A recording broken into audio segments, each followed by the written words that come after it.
அன்புக்குரியவர்களே, மறவாதீர் என்னும் விவிலிய தொடரில் இன்று பிணையாளரை மறவாதீர் என்னும் செய்தியை உங்களோடு பகிர்ந்து கொள்ள விரும்புகின்றேன்.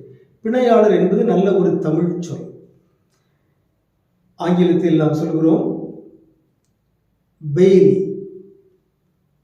வடமொழியிலே ஜாமீன் என்கிற ஒரு சொல் இருக்கிறது.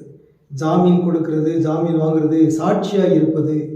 ஆகவே பிணையாளர் என்பவர் ஒருவரை சிறையிலிருந்து விடுவிக்கவோ அல்லது ஒரு கடனிலிருந்து விடுவிக்கவோ அல்லது ஒரு கடனை பெறுவதற்கோ சாட்சியாக இருப்பவர். அவர்தான் பிணையாளர். அவரை நம்பி இவருக்கு நாம் உதவி செய்கிறோம். சில சமயத்தில் கடன் வாங்க யாராவது வருவாங்க, ஒரு 1,00,000 ரூபாய் கடன் கொடுக்கணும். அப்போ அதற்கு சாட்சியாக ஒருவர் கையெழுத்திடுவார். அவர் தான் பிணையாளர், கேரண்டியர்.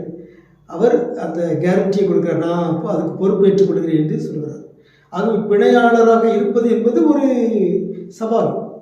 சில நேரங்களில் அது பெரிய தொல்லையாக முடிந்துவிடும். சில சமயங்களில் இவர்கள் பணத்தை வாங்கி கொண்டு ஓடிவிடுவார்கள் அல்லது சிறையிலிருந்து சென்று தப்பி ஓடிவிடுவார்கள். அப்பொழுது இந்த பிணையாளரைத்தான் அவர்கள் பிடிப்பார்கள்.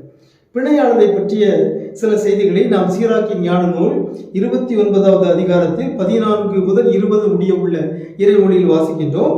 அதில் 15வது இறைமொழியில் நாம் வாசிக்கின்றோம், பிணையாளர் செய்த நன்மைகளை மறவாதே, அவர்கள் தங்கள் வாழ்வையே உனக்காக தந்துள்ளார்கள்.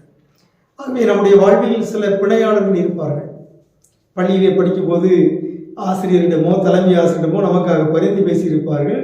அல்லது இந்த பையன் அடுத்த முறை தேர்வு வெற்றி பெறுவதற்கு நான் பொறுப்பு என்று பொறுப்பு ஏற்றுக் கொண்டிருப்பார்கள். அல்லது இந்த வேலையை இவர் நன்றாக செய்வார் என்பதற்கு நான் பொறுப்பு என்று அவர்கள் பொறுப்பேற்றிருப்பார்கள். இவர்கள் எல்லாருமே பிணையாளர்கள். ஆகவே நம்முடைய வாழ்வின் பிணையாளர்கள் யார் என்பதை நாம் கண்டுபிடித்து அவர்களுக்கு நன்றி உள்ளவர்களாக இருக்க வேண்டும். அவர்களை ஒருவதும் மறக்கக்கூடாது. அவர்கள் நமக்காக தங்களையே கையெழுத்துள்ளார்கள் என்று விவிலியம் சொல்கிறது. எனவே அன்புக்குரியவர்களே, பிணையாளரை மறவாமல் இருப்போமாக.